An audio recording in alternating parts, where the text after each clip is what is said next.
update that our information services is working on the YouTube sound. So he's working on that right now.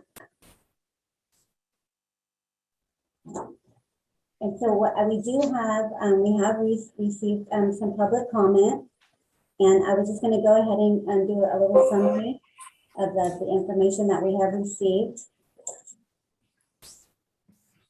So we have the first comment that we have received is we stated that I'm a resident of Mendocino and am most concerned with the fifth district boundaries. The coast has a unique climate, geography, and history.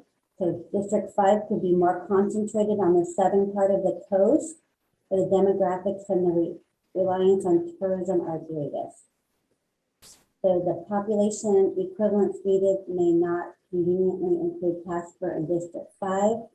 However, in any case, it would create a more concentrated coastal district if some of the inland parts of District 5 could be moved to other districts. So that's information that we've received from one resident, and all the commissioners have been receiving these information too. So you should all have these in your email, and then we will also be uploading this information.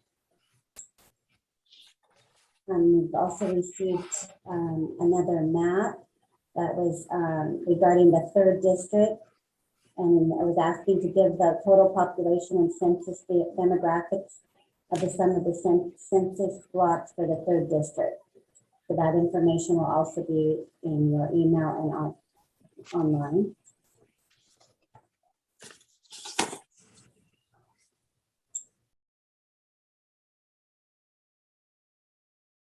Information about the 5 districts that divide up Mendocino County for the most part.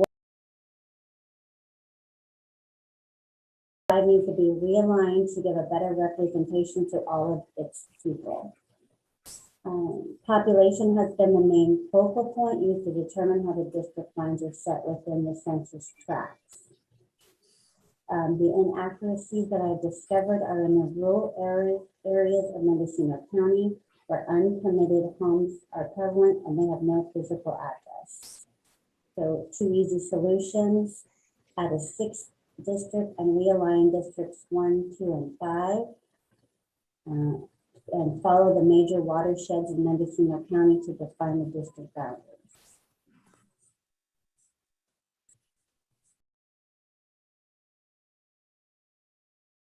The next public comment is refine district boundaries, District 5 boundaries to make coastal representation primary. Community of interest is centered on rivers, Garcia, Guala, Albion, Little River, and Big River. And to support these interests, District 5 should be made more compact in geography. Proposal is to move Ridgelands branch off of Highway 20 and West Ukiah to District 4.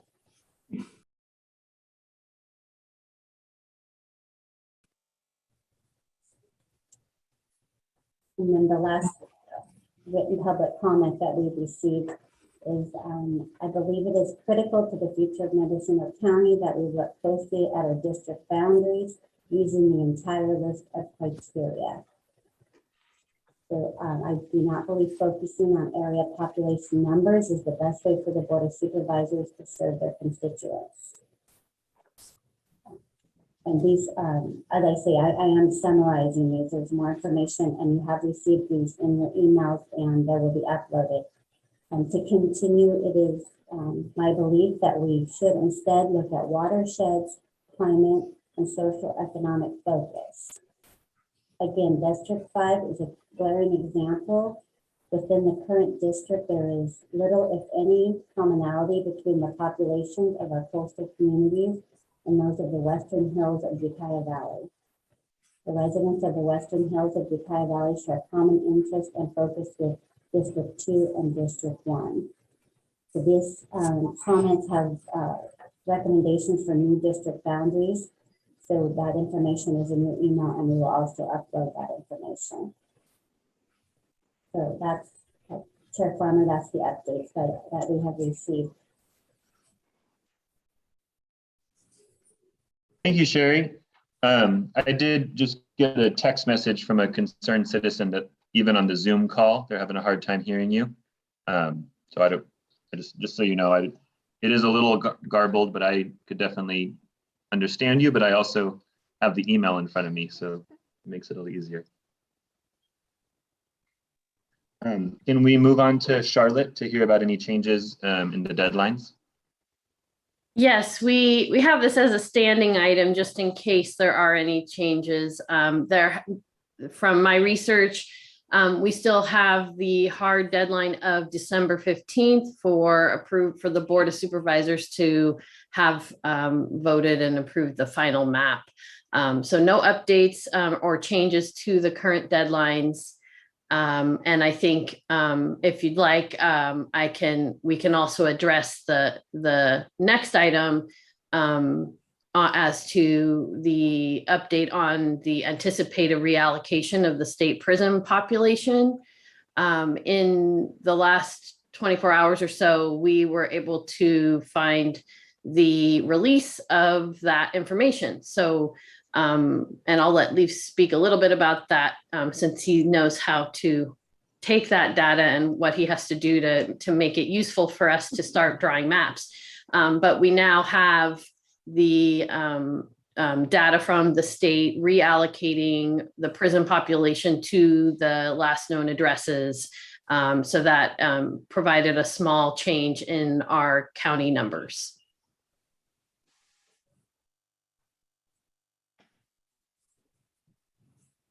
Thank you. Can you follow up on that, Leif? Yes, we did download that data, as well as the American Community Survey data for voting age population.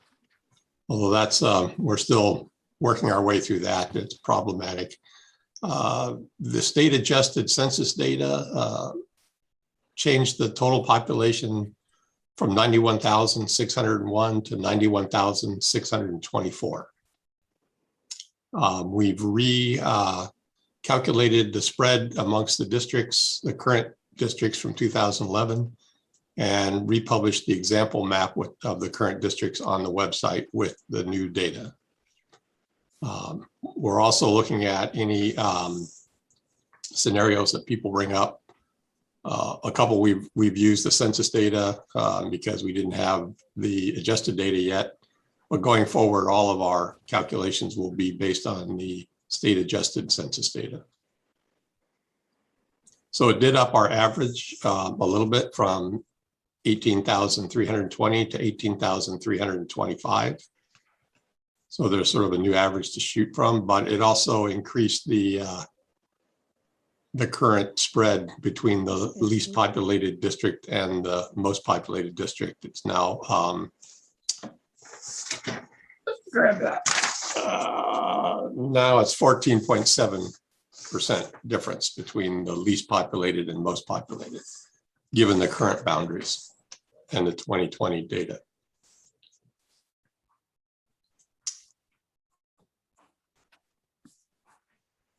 That's all I have on that. So thank you very much. So we're current. We're good to go. We've got good numbers now. Am I understanding that correctly? We have the numbers that we're supposed to have. Okay, exciting. So we're moving on to any commission comment on these maps and on that public comment there.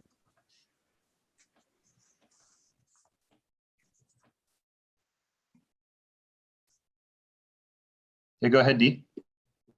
I just want to make sure that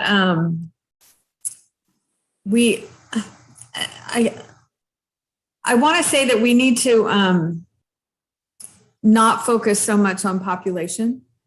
I know that that's the number one criteria. I know that that's what's all of our data is, but there's so much more that influences our districts. And I just want to make sure that that's kind of at the front of our thought processes, is that it's not, the numbers aren't real. They're real for the census, but they're not real for our population. And there's just so much more that influences our districts and their representation. And I think that's evident in the public comment that we've received so far. I I think the majority, if not all of the comments are related to District 5 because it is just so big and so disparate. And I really think that we need to at least make an effort to try to fix that. I just want to say that out loud. That's all. Charlotte, did you have something to add?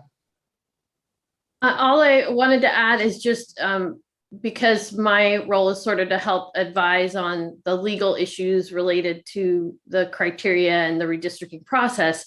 The main issue is that both the federal criteria and state law require, it's a mandate that we use that particular census data with the reallocation, for state prisoners, which those figures we now have. It is absolutely a flaw of, the census process that there will be undercounts. And unfortunately, we cannot ignore or use, we have to follow and use the census data, the official census data, and we have to make sure we follow the requirement that we have substantially equal population. That being said, I don't know if that will mean that taking into account all of the other criteria, or emphasizing and looking at the prioritized criteria from the state.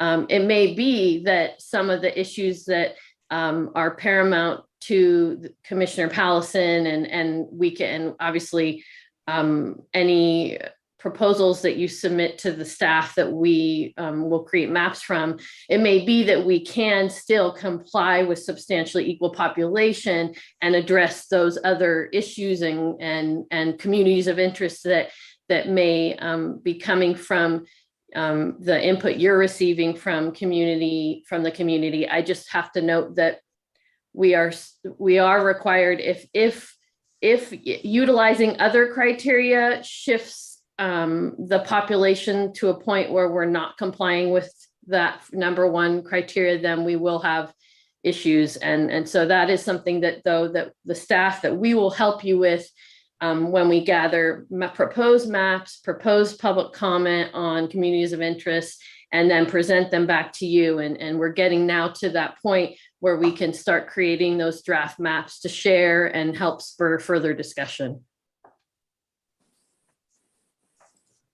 So if I could just say something, and then I read Dee, I read your letter, and I think that there's really a lot there. And coming into this, I did not realize the level of consensus that we seem to have about the District 5 issue, particularly Hopland, is what I've heard from, since I moved to this county, I've heard from people in Hopland. But I was actually sort of surprised to hear the public comment coming from within District 5 that is also sort of frustrated with that challenge. Personally, as Leaf sort of described this web that we're sort of trapped within, I sort of almost had this feeling of claustrophobia as you kind of see why in the past we have been unable to solve this sort of clear problem. And so of course, it's a bit above our pay grade. And I think that certainly, perhaps by the next one, there could even be a shift with some of these things that Dee, that you're talking about in terms of prioritizing other data. However, I do want to propose just a little bit of a math problem and see if I'm correct about this, that the actual criteria that we're limited by is the 10% deviation from the smallest to the greatest. Am I accurate in this? And in order to to do that math, we sort of arbitrarily have been imposed upon ourselves a 3% deviation in order to have that math happen properly. Is that the way we're sort of looking at it right now, Leaf? Well, Chairman Farmer, the whole point of redistricting is to give each district the same amount of people so that your vote counts, what happens in the government situation in the county. is that you have 5 members that are making those decisions, 5 board members. So everyone in that district basically is represented by that one vote.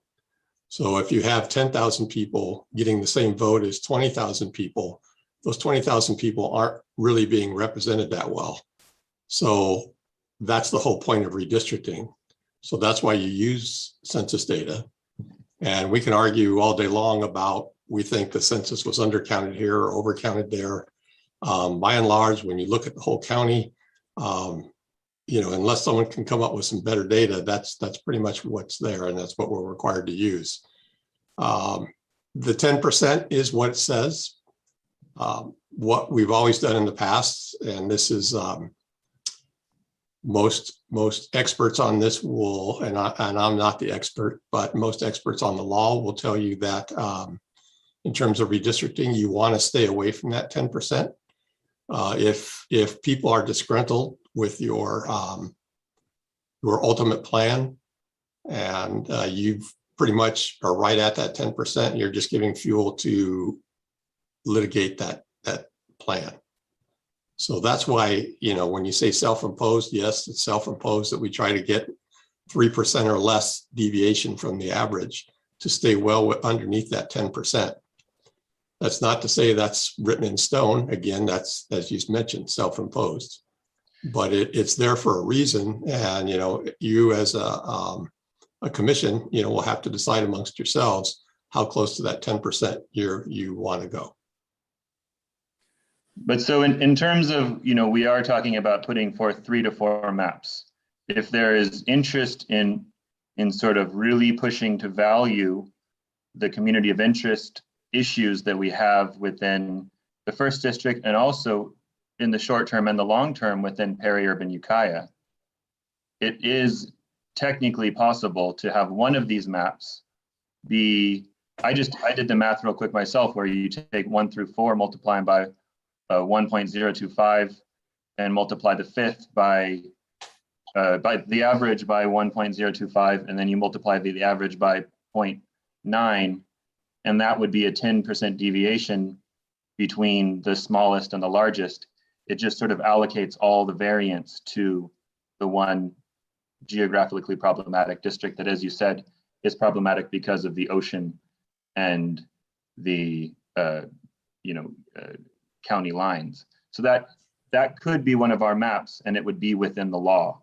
That doesn't mean that that's the map we're going to go forward with, and we could then say we're only going to do that math utilizing a 7% deviation. But just to give you an example, Chairman Farmer, I took all the comments that I had as of our last meeting and put together a concept map to see if we can achieve some level of complying with all the requests we got to date as of our September 30th meeting. And it is possible, and it does involve putting Hopland in the first district. It also reduces slightly the area of the 5th district and makes a few other changes in other places that were requested. We've gotten quite a bit more information from the public, and I'll go back and take a look at that and see how that works. But just as a concept, it is possible to sort of weight the deviation into the 5th instead of distributing it between all 5. That is possible. No, it's possible to take a look at what the public has asked, what the public comment is reflected of, and try to accomplish as much as possible. Not 100%. We've gotten, so everyone wants to look at the 5th district and make it smaller, but the 3rd district is pretty much the same size, and no one's talking about making that smaller. But then we have a population problem there. It has too many people. So, in a concept, you can do a plan that's not going to diverge too much from what we already have, but comes here and there a little bit closer to what we received in the public comment. And that's what we'll probably need to do, is take a close look at that public comment and see how close we can achieve a plan that adheres to that. But just so I understand, I guess this might be more a question for Charlotte. Would that be a legal version of D's expressed interest? So it isn't an exact science, but I'll tell you what might help you is if I just read let me pull this up, the statute. And so it's California Election Code 21-500.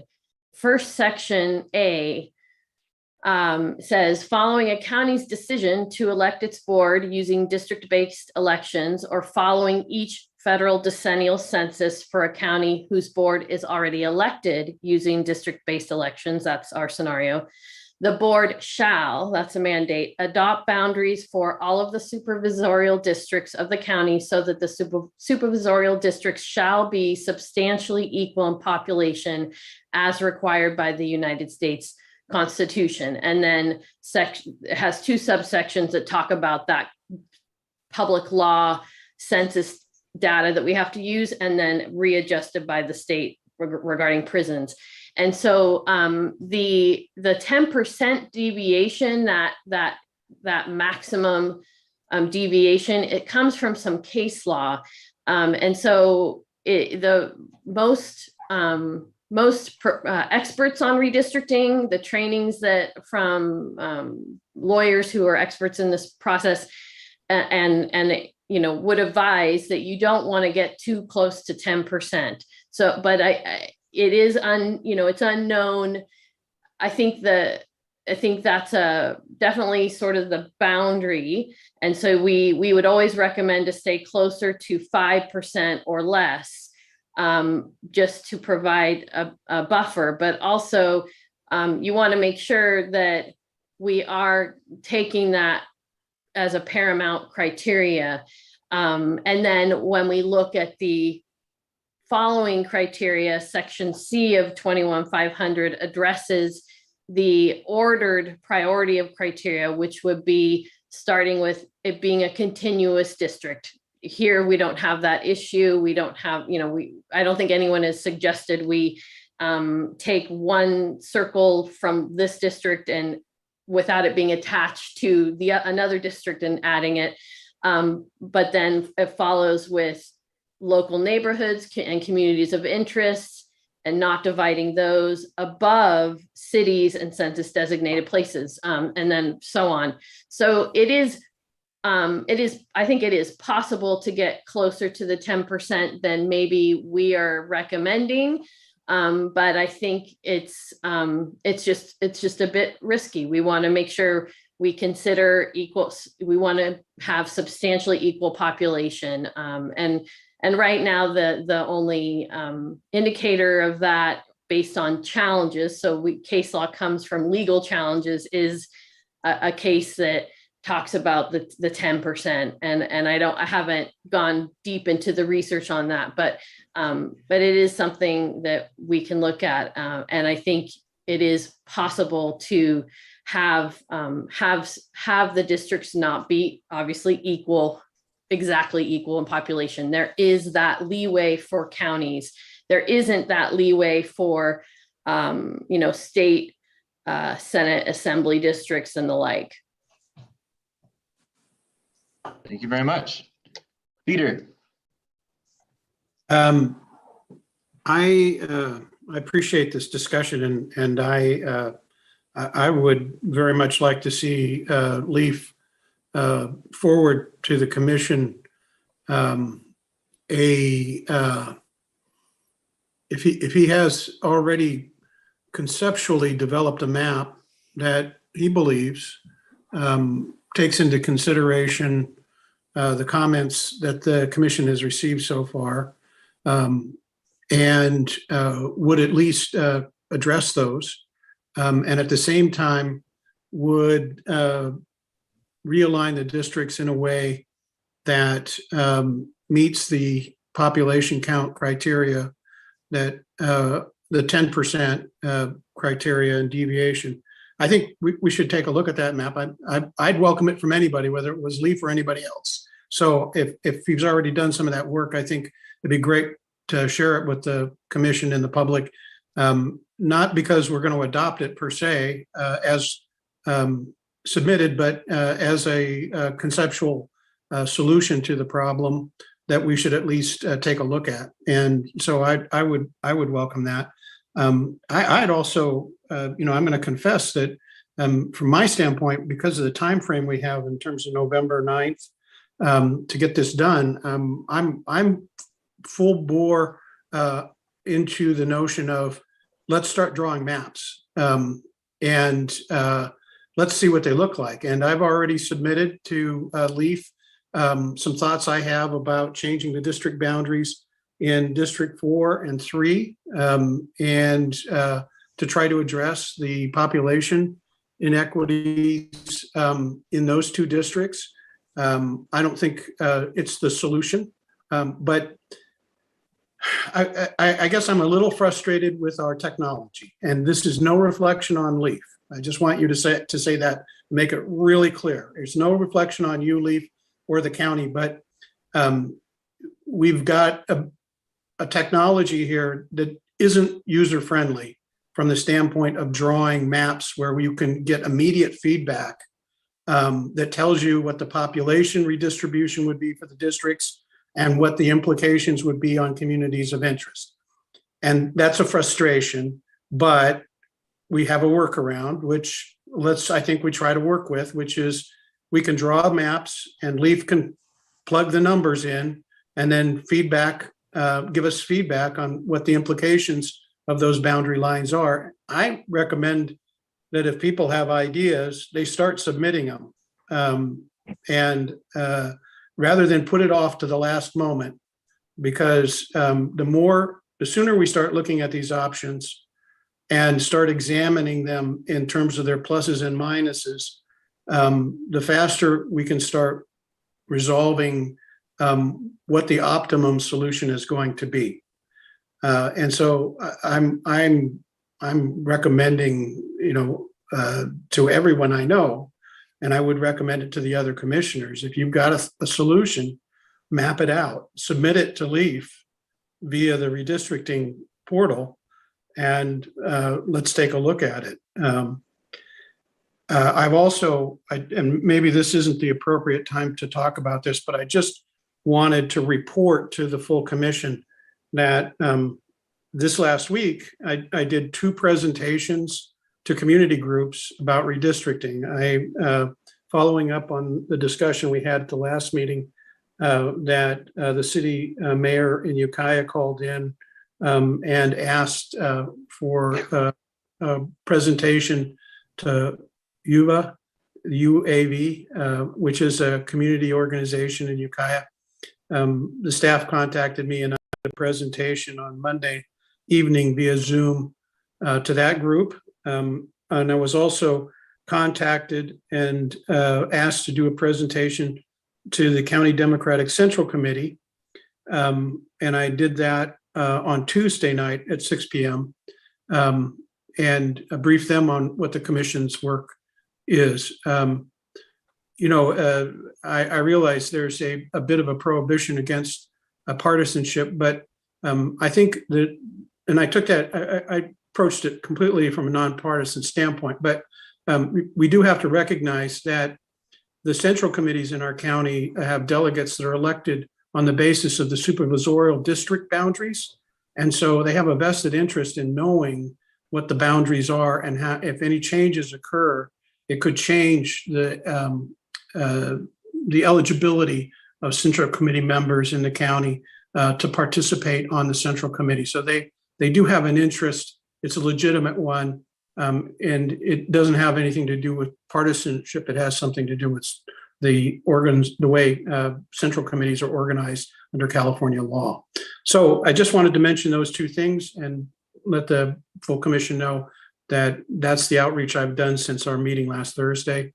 And thank you for the opportunity to sort of update you on that. Peter, you're a treasure. I appreciate all that. And I get, Charlotte, do you have something to say about the partisanship question? Is that No, I just wanted to add, we have a separate item on the agenda to talk about community outreach, and I just don't want us to forget where we are on the agenda, and that's all. I think we're still on commission comment as to the staff updates and then receiving any public comment we may have today specific to communities of interest. Dee, please go ahead. I just, number one, even though it was quite a while ago, I wanted to acknowledge both Leaf and Charlotte's comments that I understand the mandates for population. And I just don't want us to get tunnel vision on that. There's obviously there's very large portions of our residents who aren't happy with our district boundaries right now. And I think we owe it to them to look at it a different way, but the only way we can is to draw maps.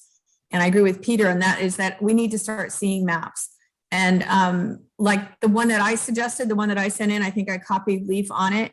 I have no way of knowing if it's even feasible, but I think it's something that we need to look at other criteria and see if the population falls into place. But I agree with Peter in that the mapping, while it's a really cool tool and fun to play with, it was really hard to get specific lines to suggest a map. And that's why I did mine the way I did, where I listed out, I did it with text instead of with a map. And it would be really great if I could get that drawn up and we could look at the populations to see if looking at things that way is even feasible. If not, we need to come up with a plan B. But I really do think that we owe it to our residents to kind of think outside the box and see if we can't do that. Yes, District 3 is huge, but there is a connection between Covelo and Willits. They have similar industries, they have similar populations, they have similar socioeconomic interests, and they have a connection between the two communities. There is no connection between Western Ukiah Valley and the coast. And I feel like the Western Ukiah Valley's voices are not being heard, and that we have to do our due diligence. It may end up nowhere. We may end up with the same boundaries, but I do believe that we need to do the work and look at that. And the only way we can do it is to start seeing maps. So I don't know how much of Leaf's time is dedicated to us and how much we can ask of him, but if any help that he can give us, that you can give us in doing this and actually making these maps a reality, to actually see them and see what the numbers are, would be really helpful, I think, and move us past just talking about all of this and actually seeing if there's any work for us to do. So thank you.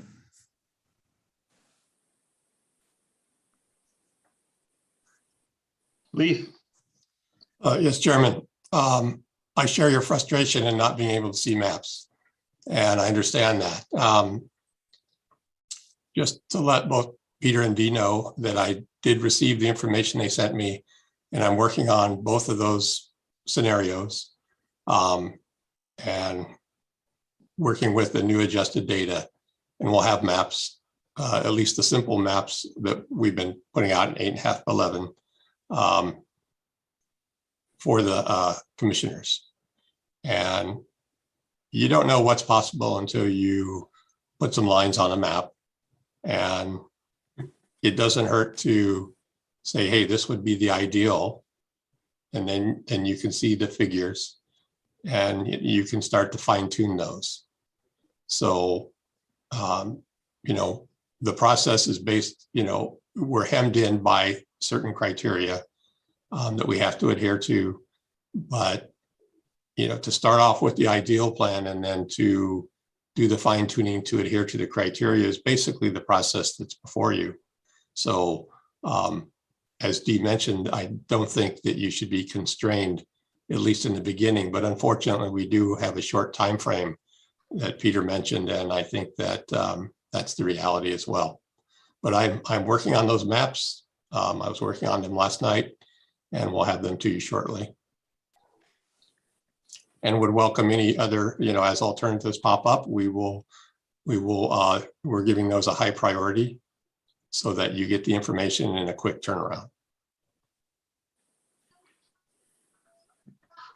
Mary, please go ahead.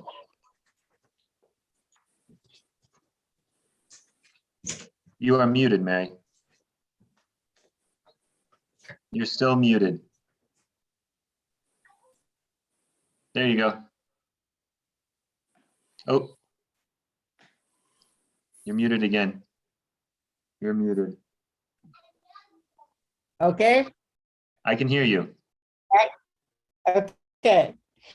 We have some very creative public comment, one of which suggested creating a 6th district and realigning District 1, 2, and 5. I could see apoplexy, but on the other hand, it looked like kind of fun to think about it. But I presume legally, after listening to that legal definition of a sitting Board of Supervisors, that's anything that radical is not possible. The one thing I would say to Dee is that 3rd district is not homogeneous. There is a difference between Covelo and Willits, and then you have Brook Trails, which is a good size bedroom community that has a whole different interest. And there is no ranching, farming, et cetera. Well, there isn't supposed to be in Brook Trails. So there is more mix there.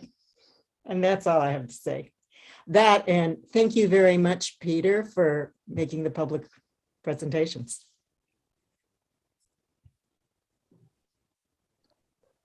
Leaf, is your hand still raised? Yes, it is, and I have lowered it. Thank you. Okay, go ahead, Dee. Thanks. Sorry, I just wanted to ask, we had the one public comment, and if you all notice, the last name is the same as mine, that suggested an adding another district. Is that even a possibility? How would that, if it was, what would it take to make that happen? Charlotte? So I think, and I want to do a little research because I haven't researched this question before. And I'm happy to report back at the next meeting to give you a more complete answer. But my impression is that we are limited to the 5 districts or having 5 districts. However, I will research that further. I believe because we have, as Mary noted, the election code site that I read to you, because we have 5 existing supervisorial districts at the point of redistricting, I think we are limited to redistricting and addressing those 5 and, working with 5. But I will definitely look into that more closely and report back at the next meeting to see if there's any additional information I can give you. Thank you. I think it would be something as just a resident I would look into. I mean, I don't think it would affect our process here, but I would like to know. So thanks. Peter? I was just going to say, it's been a long time since I ran elections. But my recollection is that under California state law, there are general law counties and then there are charter counties. And the general law counties have 5 district supervisors uniformly, and there's no option to create more. But the option is you could go through a rather long and elaborate process of establishing the county as a charter county, in which case you could have more flexibility in terms of how you structured the county's governance. For example, the city and county of San Francisco are a consolidated charter county, and they have a city and a county board of supervisors, which has more than 5 members. So it is theoretically possible, but in the time frame that we're working in, administratively impossible. It would be something that would take, I would estimate years to do. So I just wanted to throw that out there as my own observation.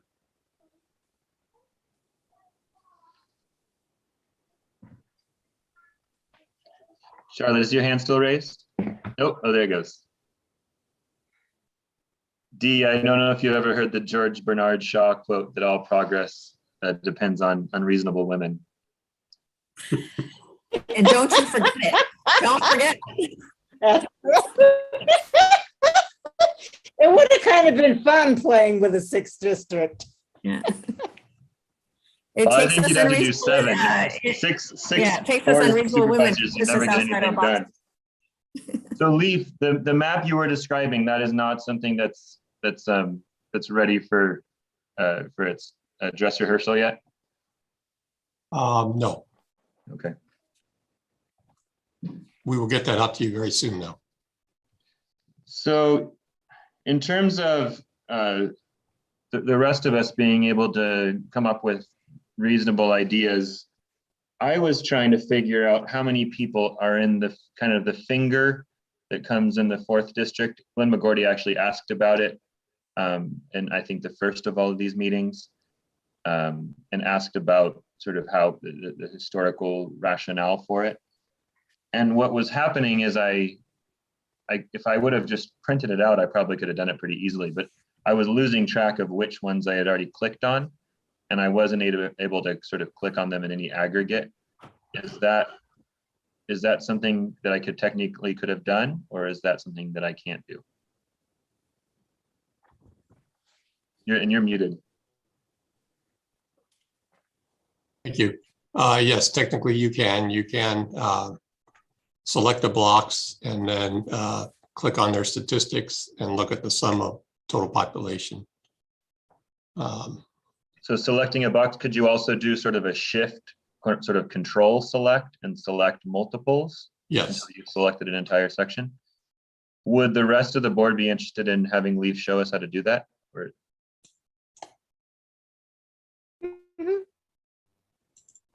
does that seem like a good use of our time? Because that would make, that's sort of what I was missing in being able to even understand some of these.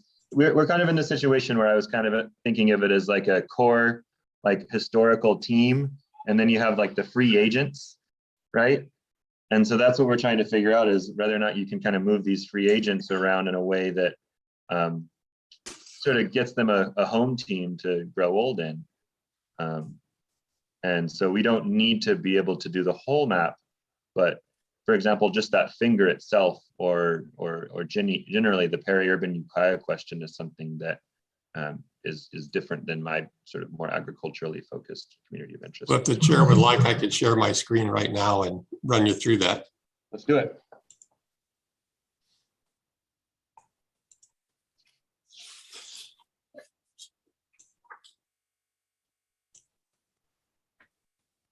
Does everyone see this map? No, yes. Okay.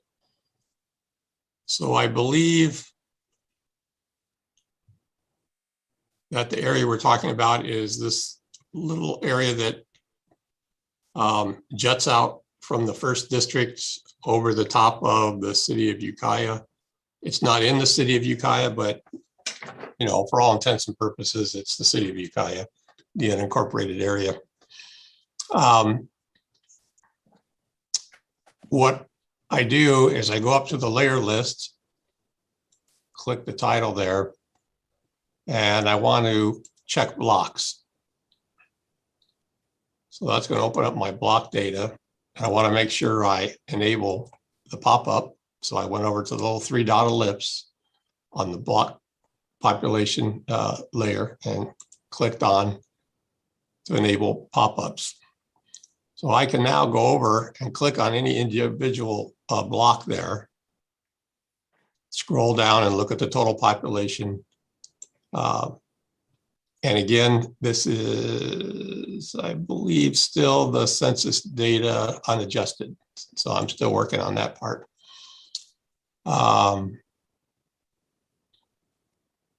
To do a selection, you have to go down to the select tool. So if you go to the lower left-hand corner, you'll see a group of tools down here, and this is the selection tool, if everyone sees that. I'm going to click on the selection tool. The best way to use this, because everything is checked. So when you try to select something, it's going to select all those different layers. So if you go over to where it says layer here, and you go over to the right-hand side, you click on that symbol, you can make all layers unselectable. Again, just go over. Now you see all the check boxes are empty. So I'm going to go over, I'm just going to check blocks. Now, when I click on here, and I move that over, if I see that little press down and start and let go finish, that means I'm ready to select. So I'm going to push my shift key down and hold it so that I'm going to be able to select multiple blocks. And you can see I'm selecting these blocks as we go along.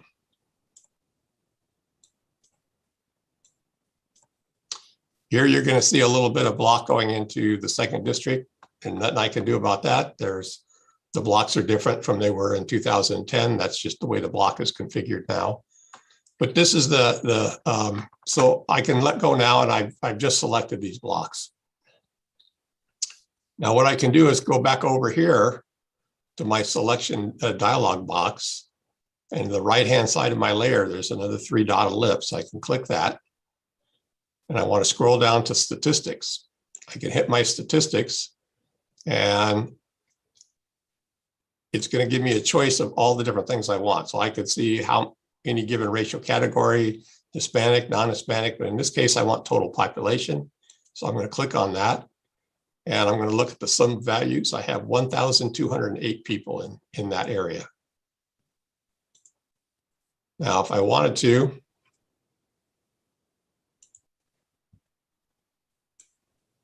I can then use my print tool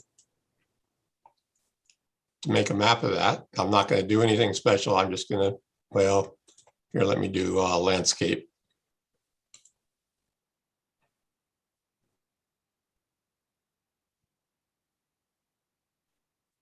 So there's my PDF, and I can just write on here 1,208 people in this area.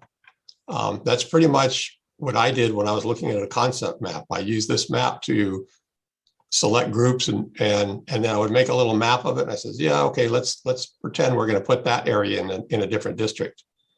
And then I had a set of maps, and I went back and redrafted these lines and then recalculated the data based on these little areas that I had that I wanted to move around. So it is possible to do all this if you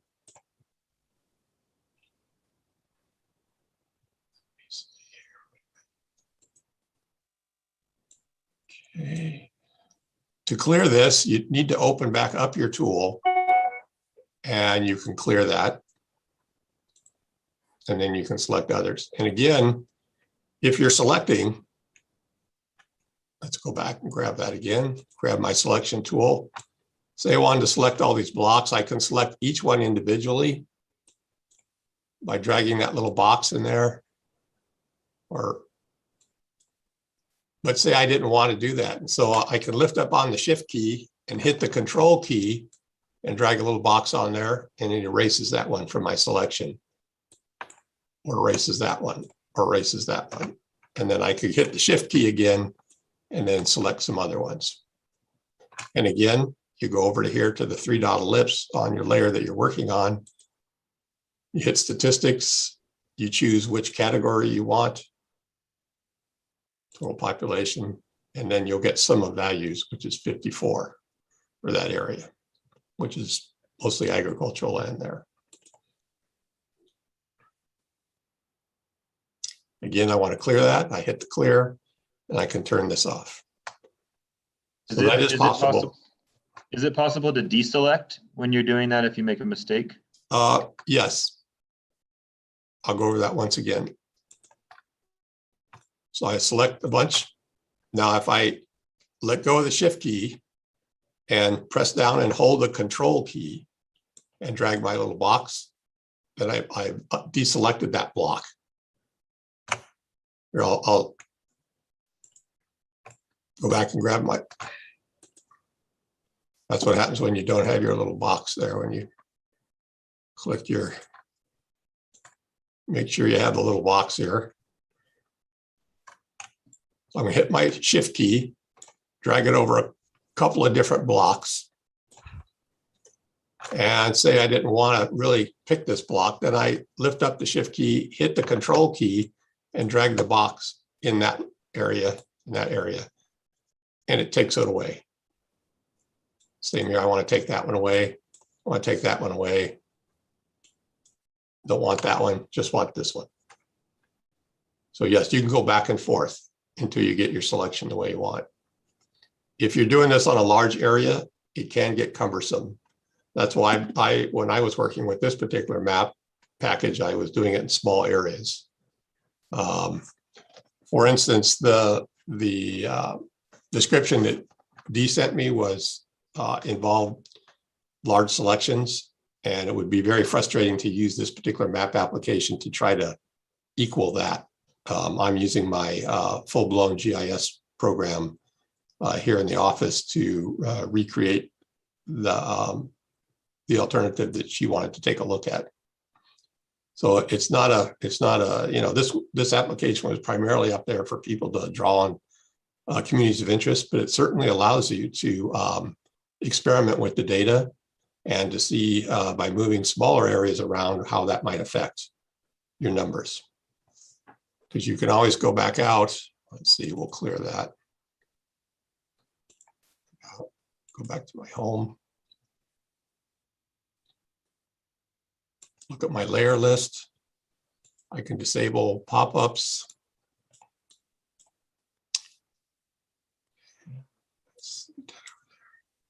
And say I want to enable pop-ups on supervisorial districts. You know, I could look at the population of the first district. And this is the adjusted data for the districts. And then I could take that 1,208 people that I looked at in that finger area and subtract it from this and, you know, see what those totals are. Then again, you know, I have to realize where did I add it, and then, you know, add it to either the second or the fifth district and add those into their numbers. So it is possible to start playing around with the data with this map application. And again, if you get stuck, you should be able to, up here at the top where it says redistricting, if you click that off, where did I get here? Okay. It should take you back to the gallery, the map gallery. So you can see the redistricting map application. If you look right down here, you'll get the portal user guide. And that's a PDF, tells you all the different things about how to navigate through there. But you can go through there, and there is a section on selecting, opening up layers and selecting out. Basically, the operation that I just went through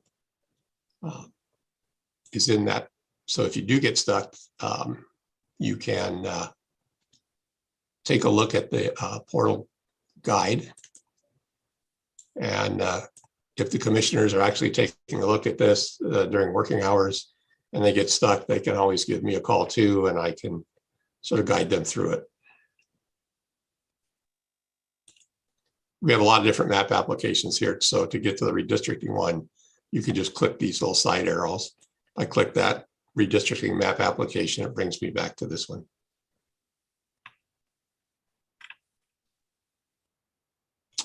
Are there any questions? And Okay, I'm gonna. I do have a question. I was just waiting to see if I could see any hands, but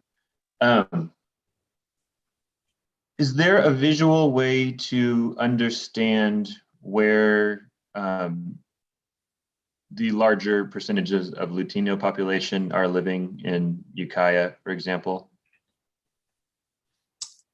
There is a mix, but there's also a concentration on the southern end of Ukiah.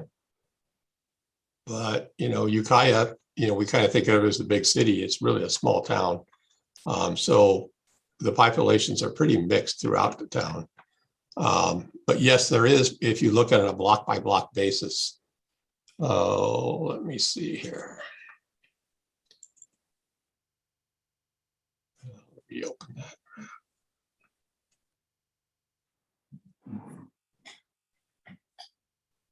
It occurred to me that we could, you know, in terms of cracking and packing, we could accidentally crack, right? If we weren't paying attention to those numbers. Well, one of the things where we haven't talked about is the Native American lands. And I think you have to be careful there as well.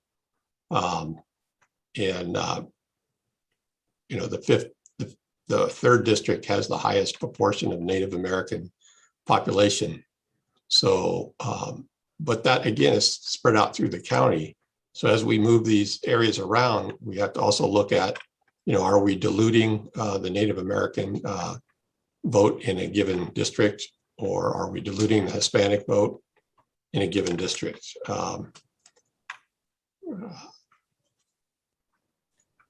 Leaf, while you're looking for that, could we hear from Charlotte? Yes, go ahead.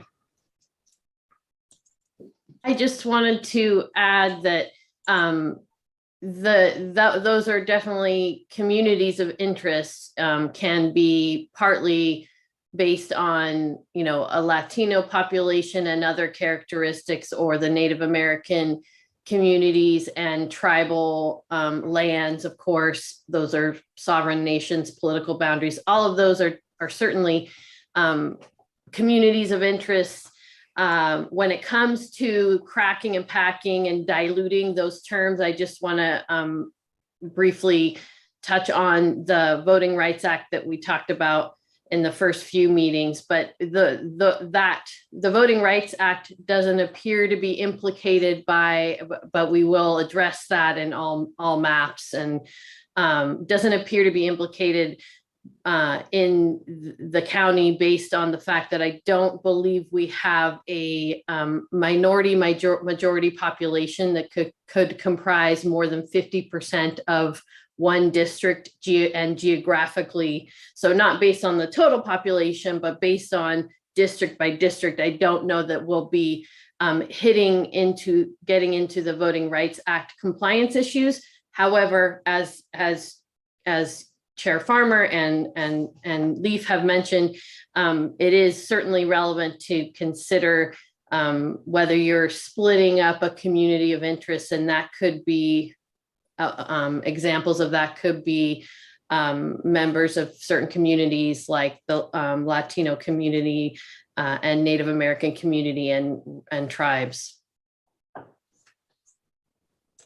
And if I could just also add, we want to, I know that we are looking ahead, and we just got the data that we can use to officially share with the commission and the public some draft maps. And I know that as Leaf mentioned, we plan to start doing that as soon as possible. Hopefully and we're calendaring it to be hopefully at our next meeting in 5 days. But tonight we can't go through the process of reviewing draft maps. I know right now we're just showing the commission how to use the tool that is available, but I just wanted to address that we want to move back maybe to the agenda and not start drafting maps today in this meeting. If I understand, we could understand a little bit better how to understand the demographic data, as long as that's, not beyond our capacity, what Leaf is about to show us. No, Chairman, what I was going to show you, this is the current district boundaries. It just has the 2020 data applied to it. And your question was, how do you know the ethnic and racial makeup of the population? So I'm going over to supervisorial districts, and I'm enabling pop-ups so that I can go and I can click on a supervisorial district. This is the third district. This is the adjusted state population data for 2020 census. You'll notice here that you'll have Hispanic and non-Hispanic. So in this particular table that we're using, Hispanic is entered into the racial and ethnic makeup. And you can see out of the 18,312 in the first district, there's 5,929 Hispanic or Latino origin. Non-Hispanic is 12,383, and Native American is 594, and Asian 567, etc. If we go over to the second district, which generally has the highest Hispanic population, you can see again, much smaller area, but of course a larger Hispanic population. Of the 18,225, they're counting 6,228 people of Hispanic origin. Not Hispanic, 11,997. Native American, again, is 541. Individual blocks data, and I'm going to go and disable this, so I won't be selecting a whole bunch of other things, but I'm going to turn on the block data. And you can look at some of these blocks south of Ukiah. I'm going to zoom in a little bit here. So you can get an idea of the neighborhoods. Here's the Oak Knoll neighborhood, Fairview Court. Here's along South State Street. Here's the area next to the airport with Blue Bonnet Lane, which is primarily feeds a trailer park. And you can click on a couple of these here. That particular block has a total population of 168 folks, and 152 are Hispanic origin.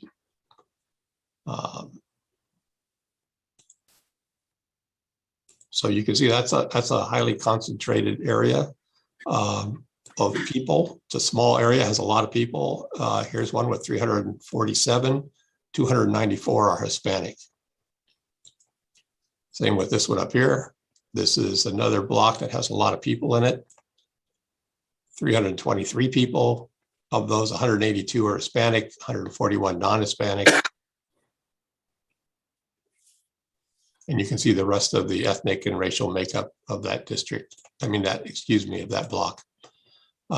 You start getting out into other areas, like a block here. Slightly less dense population of 75 folks. And in this case, the majority are not Hispanic. The other area that had been looked at that we were looking at earlier, excuse me while I zoom through here, get to the top. Okay. We start looking at some of these blocks. These are highly concentrated blocks as well. We got 88 people, 36 Hispanic. Here again, not 79 people, 22 Hispanic. So you can get down to the granularity of the block area. And again, of course, some blocks are very large. Now this block up here is a pretty large block. It's mostly agricultural land. It has 25 people, 15 of which are Hispanic. You can look at the districts as they are now and get an idea of the ethnic and racial makeup. And then you can look at these different blocks as well and do the same thing. So as we, for instance, clear this here.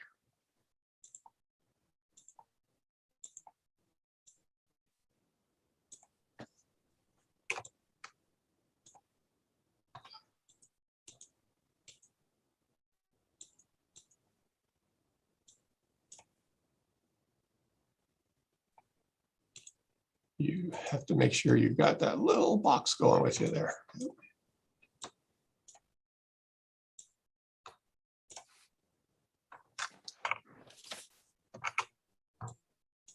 So just as an example, I'm selecting these blocks again. I can go over to my three dotted ellipse and hit statistics. And in this case, I can look at those of Hispanic origin. I have 414. I can look at not Hispanic, 794. I can look at Native American, I have 26. So again, I can look at these as I've selected out an area. I can look at them in individual blocks, or I can go back to the districts and select them by districts and view that demographic information based on the larger district. And I'll clear that and I'll click that. Are there any more questions? In your mapping program, would it be possible to represent that data in a shades of blue, for example, along the whole, over the whole map? I would just, the reason I'm asking is both in this process this year and in 10 years and in 10 years from then, I see a general issue where in order to deal with keeping the populations the same, which I'm not arguing that we shouldn't do, I was simply trying to create a legal version of Dee's argument. We're gonna, if we continue to take the outskirts and add them to what are otherwise pretty strong community of their interests adjacent to them, such as this group within the first district, if it happens to be that you have minority populations living in the outskirts of town in both the north and the south, you will have very unintentionally, maybe not to the point of violating the Voting Rights Act, but will have unintentionally sort of dispersed what could otherwise be a growing a community of interest with a growing power block. So I know that there's no real good solution to that within this, because it's just the nature of sort of urban growth and rural depopulation. But it would be interesting just to know, and I know a little bit about GIS. Would it be possible to see that percentage represented kind of the way we were able to see in that 2010 population density, which gives you more of an intuitive understanding of the whole map? Is that a couple? Certainly, we can make a population density map of any of those categories. Mm-hmm. Now, obviously, if you make a population density category for Asian or Pacific Islander, it's not going to be a very densely populated map, simply because there's so fewer of those populations in the county, and they're scattered all over the county. But we can certainly do that if that was the wish of the commissioners, to look at the current data, look at population density based on any of those categories. I'm not seeing everybody's face, but I personally, I would be interested to see, especially population density for Hispanic voters throughout the districts, just to know if these sort of horse trading districts happen to be of a specific community of interest.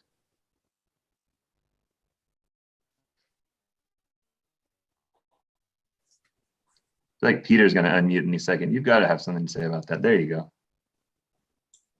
Me? Yeah.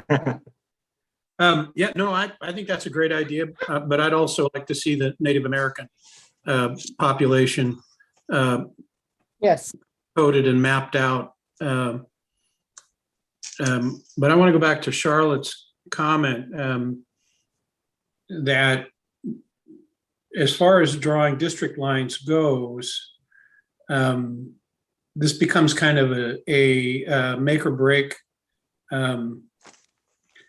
criteria in the case where there's a district that could be could be substantially, and I'd say 50% plus district of a particular group. And where that's not the case, where a group is at best 20% or less of the population in a supervisorial district, it becomes less of an issue from a legal assessment of the viability of the redistricting process.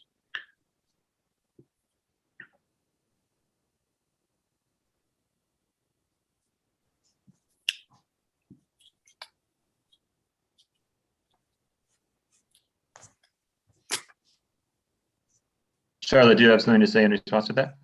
Yes, thank you, Chair Farmer. I just wanted to add, and not to further confuse or complicate things, but when we are drawing maps, race cannot be the predominant factor. So when community, but it can be a factor. So I just want to make sure when we are looking at highlighting concentrations of population and based on race, we want to make sure that we're not presuming that is a community of interest in and of itself. There has to be additional information taken into account to create that community of interest. And there often is. I mean, no one's a monolith. So I'm not suggesting that would be the case ever.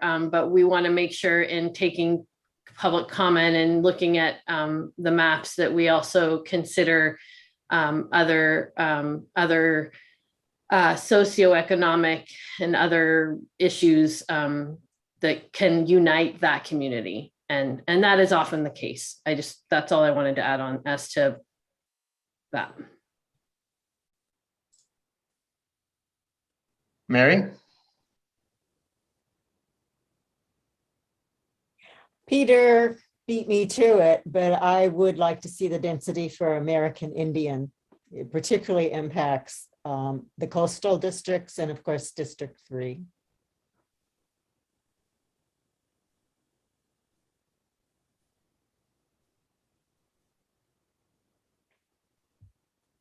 Okay. So I think before we get any closer to drawing maps, it seems like that's what we all want to do, but I'm listening to Charlotte. And can we move on and hear if there's any public comment? Is there any more commissioner comment on this item specifically to the public comment that was received? Go ahead, Claire. Chair Farmer, Sherry Johnson. Sherry, yeah, of course. Can you, hopefully, are we sounding a bit clearer? I hope so. You sound better to me, but I could hear you the whole time. Okay, thank you. I just Anybody wanted else? yeah, everybody else, I hope it's okay. Just to remind to go to, for this agenda item, we also have receiving public input on communities of interest, including maps. So just if we could ask if there was any public comment on that item. Yes, I was just about to do that. I just wanted to make sure that the commissioners were done commenting. So do we have public comment on this item? There is no public comment right now. Okay. Well, we can move on and talk about community outreach so we can get more public comment. Can I get an update from the staff? Yes, Chair Farmer Sherry Johnson. So just to update, so we have placed PSAs with 6 different radio stations. So those started this week. So they play twice a day. So we'll be running those before each meeting. Probably the week before each meeting, we'll be running the PSAs. We continue to have flyers and pass out flyers and have that information posted. And then we continue to do e-notifications and send out information to a little over 900 subscribers. And that does hit all the newspapers. And we also had reached out with Mayor Orozco, and he had sent us some different information that we did not have on the communities, on the Latino community. So we have also included El Punto Spanish paper to our e-notifications. Thank you. Thank you very much.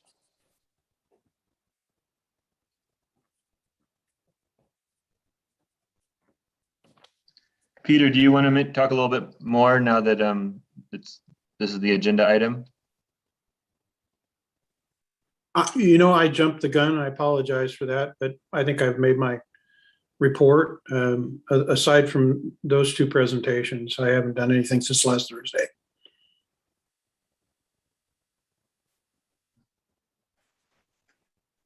I tried to reach out to different MACs, to municipal advisory councils. It turns out that most of the meetings I think are going to be so late that I'm going to give some presentations, and I might ask for some tips from Peter, but it might be a little, too far along in the process by then for that to really have very good yield. It's like planting tomatoes in late July. But I did just get a text from Sarah Reith about doing an interview at some point. She said sometime next week. And I don't know, I know when we talked about this before, it seemed like it was the consensus that the chair should do the interview. I am curious if through these presentations, if Peter might have developed a better capacity to represent what we're doing, then I might be able to pull off. I'm kind of good either way on that. I'm certainly happy to help in any way I can in that regard. But I have to say, I stole a lot of my material from Paula's presentation to the League of Women Voters. So she by far did a much better job along with Leaf in that group. I think my only additional comment that might be useful to make is that a lot of what I found in making presentations just boils down to why the group wants you to make a presentation. In the case of the League of Women Voters, it was my observation that they really, as a group, wanted to get into the forest and sort of wade through the trees and have, and I'm using that as a metaphor, but have Leaf use the mapping tool to show people what we've been educated about. With the other groups, it was a more of a general sort of 30,000 foot level kind of report that they wanted, an update on the progress we were making, the time frame that we were operating under, when a product would be going to the Board of Supervisors, that type of thing. So, a lot of it, in my cases, in terms of the presentations I made, was driven by feedback I got from the person who contacted me in terms of what the group wanted to know about what the commission was doing and the process. So that would be my advice. Ask those questions up front and then tailor your presentation to the groups and what their interests are.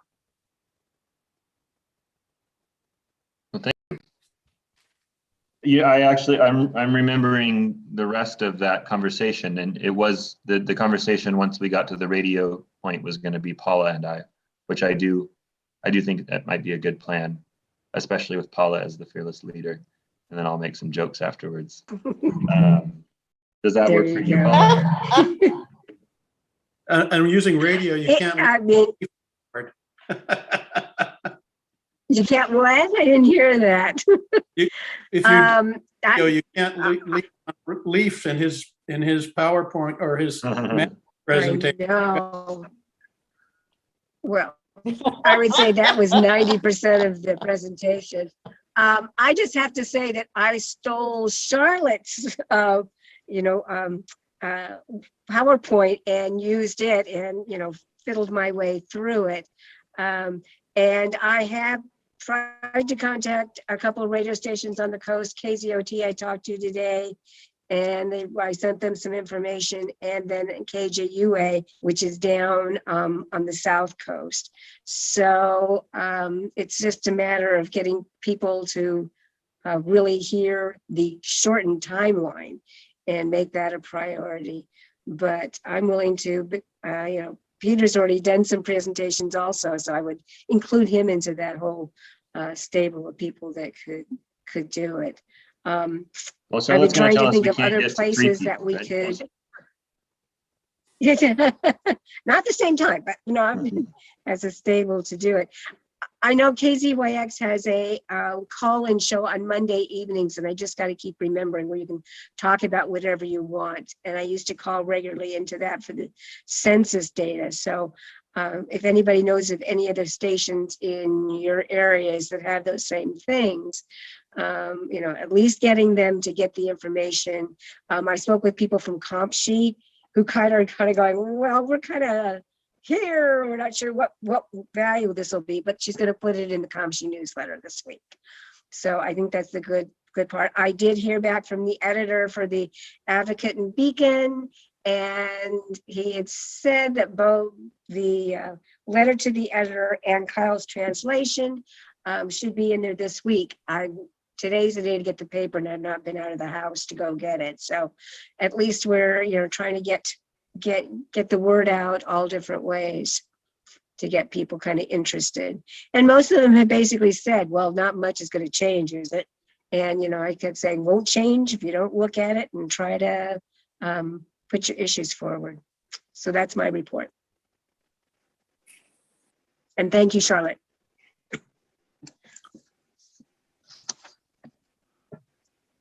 So do we have any commissioner comment on the reports of our outreach efforts?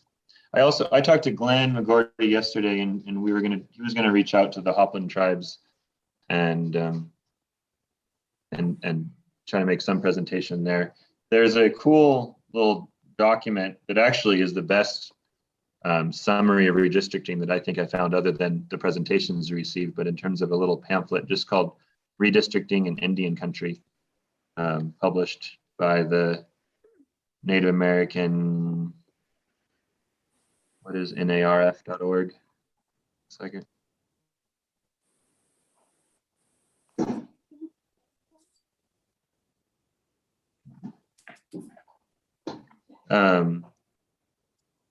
Project for the Native American Rights Fund, Native American Voting Rights.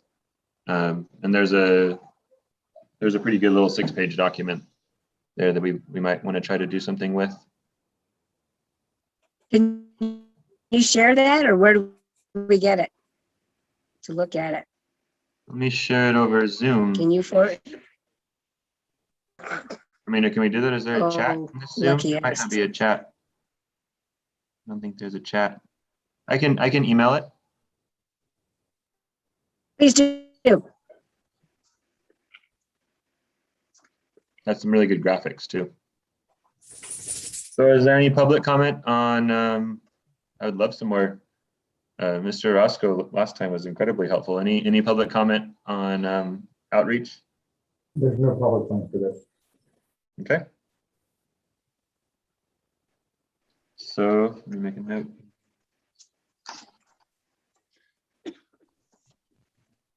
Okay, so let's review on to item number 5. Let's review our upcoming meetings.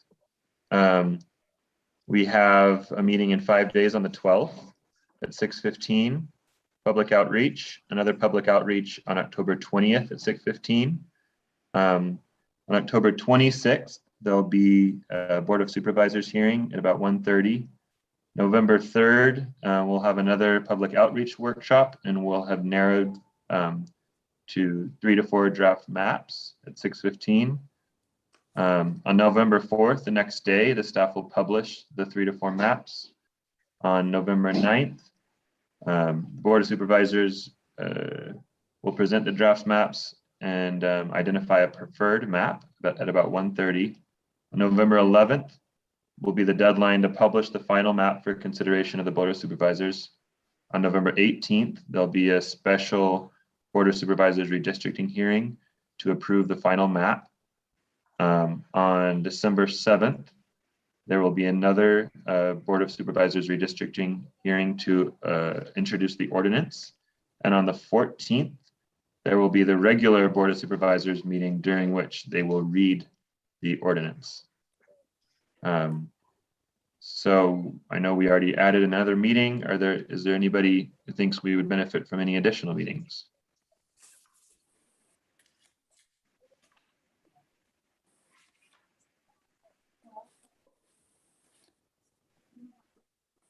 take that as a no. Only if the Are there public any- asks. Yeah. Uh-huh. Are there any commissioner comments on this agenda? I have Go one ahead, more Paula. comment. Yeah. I just want to thank Sherry for producing flyers very quickly. I got a stack of them last week, and I pretty much distributed all at post offices and bulletin boards and laundromats and places along the coast. And I just want to acknowledge the fact that she can do something in about 10 minutes. It was there ready and I picked them up. So thank you very much. And I'm getting them out to see if that would help to get some more input from people. That's my comment. And are there any public comments on this item? No public comment. Okay. And if we're not adding any meetings, then there's no vote to have. So we'll move on to agenda item number 6, proposed agenda topics for upcoming meetings. So for the next meeting, we're talking about receiving public input on communities of interest, including maps. We'll have an update on anticipated reallocation of state prison population, which I guess that won't happen because it's already happened. Commissioner Farmer, I'm sorry, may I interrupt? And actually, I think Sherry was going to interject here. When we released this agenda, we did not know that we would have the data by today, or at the point in time where we could modify the agenda for Tuesday, which we will be publishing tonight, 5 days ahead of our next meeting. And so if you don't mind, I believe we had some suggested edits to this section, and we can share those, and I'll defer to Sherry. Thanks, Sherry. Okay, yeah, thank you, Sarah and Chair. So yes, we would like to recommend to, for the topics for the upcoming meeting, to continue with staff updates and add community of interest testimony, review of current district boundaries for equal population, consideration of maps based on community input, community outreach, and upcoming meetings. That would be our recommendation for the October 12th. Do I have a motion to adopt that agenda, or is there anything else that we think we need to add? Go ahead, Peter. Well, the thing that I would like to see us add for the next meeting is an agenda item to consider any proposed maps. I'd like to invite the other commissioners and the public to present some maps for us to start looking at, because I think we're on a very tight time frame to adopt some recommended maps by November 9th. And if people are ready to submit some maps and talk about those maps, I think that we need an agenda item on our next agenda item, or next agenda, so that we can have that discussion. I'm not going to say, I wouldn't include adoption of any maps, but I think we need an item for discussion of proposed maps. Any proposed maps that people might want to have discussed at the next meeting. Is that clear? Okay. Sounds like, does Charlotte have something to say about that? Yes. I'm hoping that means I'm being clear in my intent. And I was going to respond through the chair that we had, and I think we read it kind of quickly, but one of the items was a separate agendized item for consideration of maps based on community input.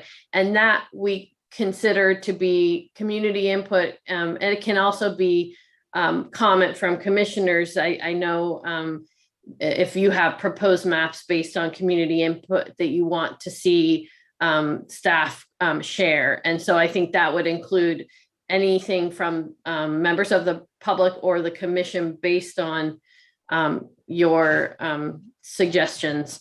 So I think we have that item there, consideration of maps based on community input, and I think it encompasses all of that and would allow for discussion.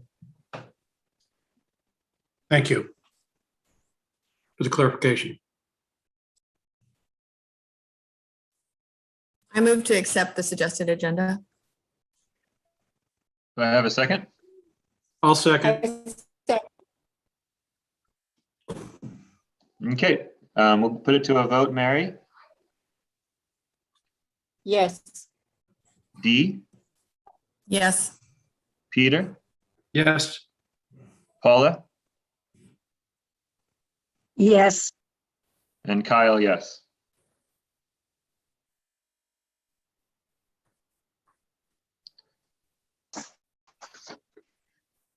So I think that passes unanimously.